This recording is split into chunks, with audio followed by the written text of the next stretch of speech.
everybody, and welcome back to the closet. Today I just want to talk about my 1 year HRT update video. So this is just a talking video, so you can have me on in the background and you can just listen to me. You can do laundry or whatever. I'm just gonna be talking, okay? For those of you that actually watched the video, here's my face. Wow, I'm dressed like this for you, so it's kind of entertaining to look at. I have an article in front of me about someone else who had 1 year of HRT, and I kind of want to compare my results to their results and give my inputs. People think HRT is a magical pill that you take and then you transform over time. You do it to a certain extent, but it doesn't fix all your problems. It's not gonna just make you a completely different person. So I would say set your expectations really low if you're like wondering what it looks like at the 1 year mark. Looking at the article, this person said physical changes, softer skin. HRT didn't help my skin. I'll be 100% honest. I don't see a difference with my skin until I started using like lotion. I exfoliated my skin. I took fish oils, biotin, and then I just took good care of my skin.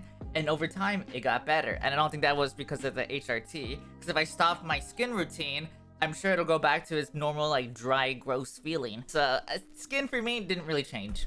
All of our bodies are different, so everybody's results are gonna be slightly different or way completely different. But I think some of what this person says may be kind of, not true, but I will get there. Less body odor. Okay, so I have a secret. I haven't been wearing deodorant for the last couple of months. I don't smell or anything, but that's the reason why I don't. Unless I'm gonna go out and like be super active, then I'll wear deodorant. But lately, I haven't been wearing deodorant because I don't smell. I don't really need it. But I'll wear it if I'm going out to go see friends or something, you know? I'm guessing bad odor has to do with testosterone because mine is like non-existent now. One of the biggest changes is gonna be boobs. My boobs have gotten way bigger. They're not as sensitive as before, but like the front of it, then I guess I can say the word nipples. It's like a little sensitive, but it's not like as bad as it was when it was like developing. So again, everybody's body is different, so your boob size will vary. No one's gonna know how big your boobs are until you actually go on estrogen and do all of that, and then you're gonna see start growing. For some people, like me, it's gonna be a lot bigger. Let me post a picture here so you can kind of get an idea of it. Censored and everything, I better be. But for other people, they just might be still flat, but it's all up to like genetics and a bunch of random factors. This person says, my nipples changed a lot. Their nipples became incredibly sensitive and would chafe their shirts.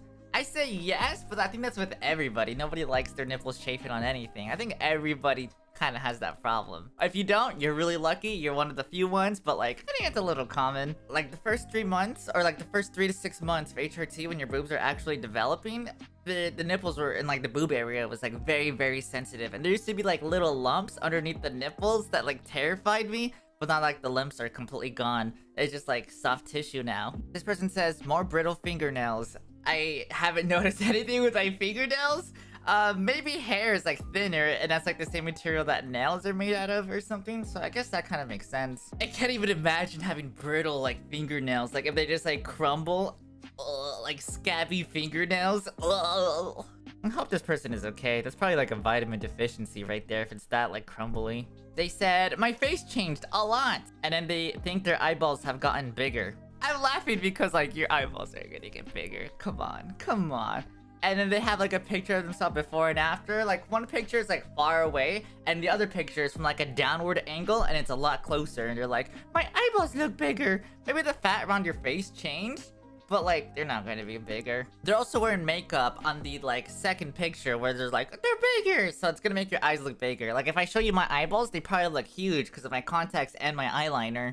So your eyeballs are not going to get bigger, your fat and your face may change, but that can also be due to other factors, not just taking the pill, but also like what you're eating, what your diet is like, and all of that, you know? There's just so many factors that determine where your body fat, or how much body fat you have, and, you know, loss of muscle. Something that I really hate, other people might like it, but I am notably weaker. Like, I used to be able to do like 10 or more push-ups consistently without falling apart. Now, I tried doing it earlier today, I fell apart at like 4. Like, there's a point where like, mentally, I'm like, alright, just keep going, just keep moving your arms or whatever, and then my arms it just like stops working, and you're like, mentally, I'm like, no, I should be able to do more, but I physically cannot do more. It's like the most crazy weird thing. Heavier things feel a lot more heavier. Like I'm not used to like how weaker I am, but that also could be other factors, not just HRT, by the way. Like I just sit down 24/7 and play video games or lie down in that bed. I am not an active person at all. So over time, of course my muscles are gonna get weaker. Even without estrogen, they're just gonna get weaker. So I'm just sitting at a desk and I don't go to the gym or anything. They say my body hair has thinned out a lot. I am really lucky and I'm so fortunate that I don't have that much hair. Like I never had a beard or like a mustache. I'm not a hairy person. And like for my body, I was never really that freaking hairy. So for me, body hair hasn't really changed. When I just have to wax a little bit less and I think the hair is thinner, but it just takes longer for it to grow. So I'm super lucky. For some people, it doesn't really make a difference being on HRT and they have to go through like other stuff like laser hair removal. But for some people, it does wonders for them. But it's literally random whether or not that's gonna be you. The really cool thing is, if you're hairy, there's always something that you can do about the hair. Like, you don't have to just take a pill and hope that, like, your hair will be gone. Because you can physically remove the hair or get assistance on getting the hair removed permanently. This person says, the hair in my head has grown thicker and more vibrant. I've seen in some cases, but I feel like it's too good to be true, that it fixes some people's hairlines, like people that have like really bad receding hairline, that HRT helps them. And I would say that's completely random whether it does, but some of it does seem too good to be true that it's gonna recover all your hair back. I have not noticed a difference in my head hair. I have like thick Mexican full like wavy hair, so I'm keeping my hair forever. I don't think it's gonna change. They said again, I am physically weaker and they have problems with opening up jars. I don't think HRT is gonna do that much. So your mind is crazy. You can mentally like destroy yourself. If you can convince yourself like, oh, I have this cough and like my leg hurts, and then you Google that cough and leg hurts and it's gonna be like, oh, you have chronic cancer. You're gonna start convincing yourself that you have cancer, and then you're gonna start making up symptoms, and they probably don't work out or do any of that. They look like a little bit on the heavier side, so I'm assuming they're just like me, where we just sit down and play video games and like hang out, you know? So that's gonna be a huge factor. If you don't use your muscles, they're just gonna go away, dude. Now we're getting to the mental changes. They said, I cry more often now. At the beginning of HRT, yes, you're more emotional because you're going through a second puberty. But afterwards, I think you should mature and you should be more adult-like. I don't know what words to say that. But I feel like mentally now, I'm way more stable than when I first started. And I was crying a lot and I was feeling all these emotions. But now, I'm comfortable and I feel stable. I think this part has to do more with their personality and then the way that they want to express themselves or convince themselves that they are. Does that make sense? Because if you convince yourself like, oh, I'm a weaker person, I cry a lot, if you keep thinking that, that's what you're gonna become. It's a lot easier to become that because it's gonna be like, okay, I don't have to do anything and I just kind of like give up. I don't know if that makes any sense. But I feel like this person has mentally conditioned themselves to be a certain way. They also said, I feel a much deeper and richer sense of joy. There's so many factors that determine whether you're happy or you're sad at this very moment. Like, do you have food? Are you in a safe spot? Do you have friends and family? Do you have your dream job? Are you going to your dream school? Like, there's so many factors.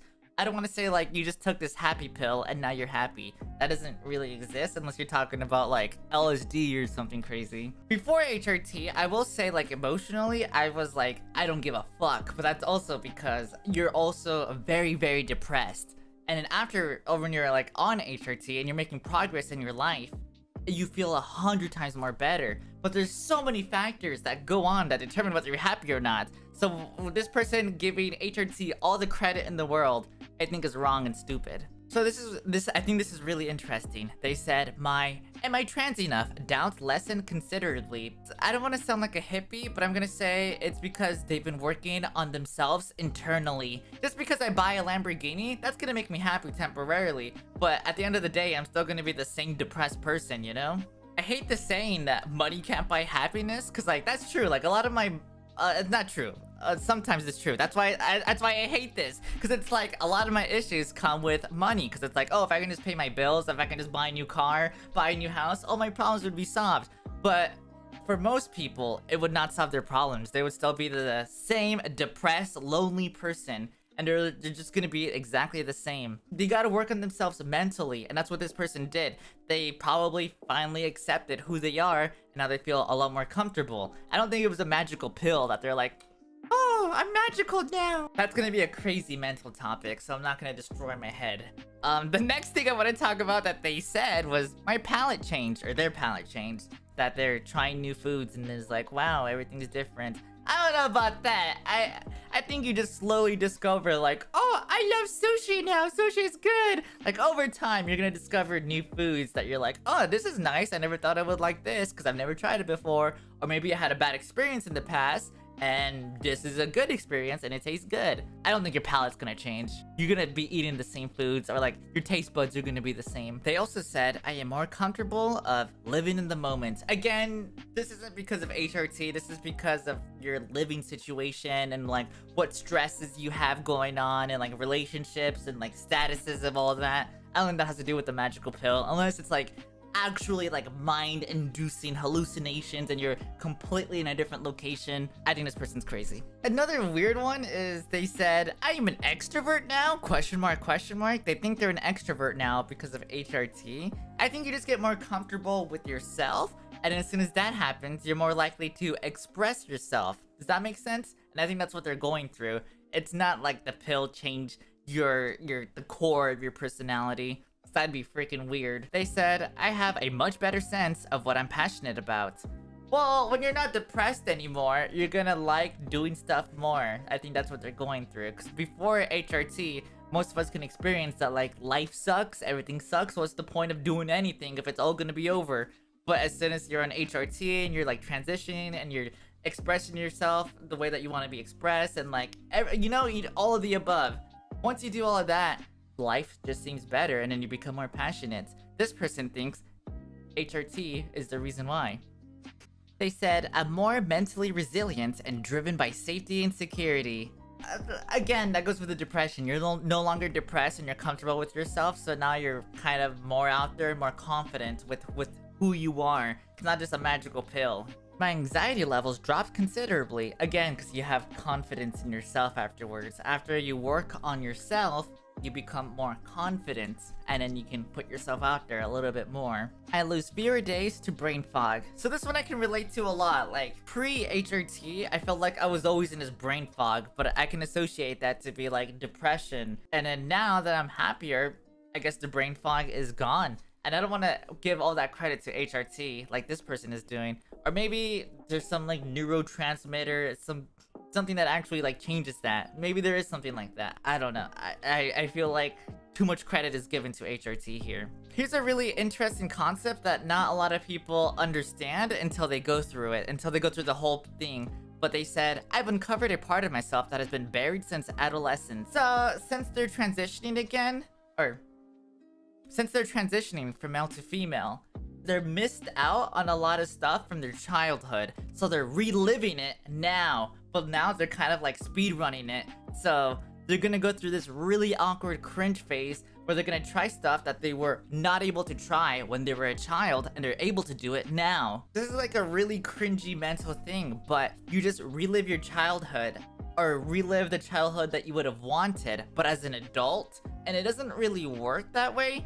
And that's like the whole like phase that you go through. Like, you have to experience it yourself to get over it, and then once you're over it, you can kind of mature as a human being and be like, all right, let me act my age now, if that makes any sense. It's really weird. I probably described it really bad, but it happens so often. That's why you hear about like adult children and stuff like that. People that haven't fully like grown up, or there's like a part of them that they didn't get to experience, so they're kind of like stuck in that phase. Some people will just be stuck in it for the rest of their lives, and other people are able to grow out of that and have like self-awareness or something.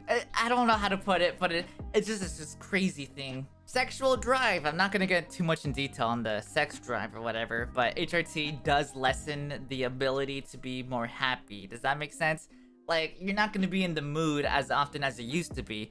I know for a matter of fact, when you're on testosterone, you're always in that freaking mood. This person says that they're less focused on the climax and they're more about like the work up to the climax. I think that's just what good sex is like, you know? You're not just gonna be like, come and then you're done. You're just kind of, it's the whole experience, you know? Like you want to hang out with someone, maybe cuddle a little bit or like hang out and like, you know, like you're not just gonna be like, oh, make me come in 3 seconds, undone. You want like the whole experience of like being intimate with the person.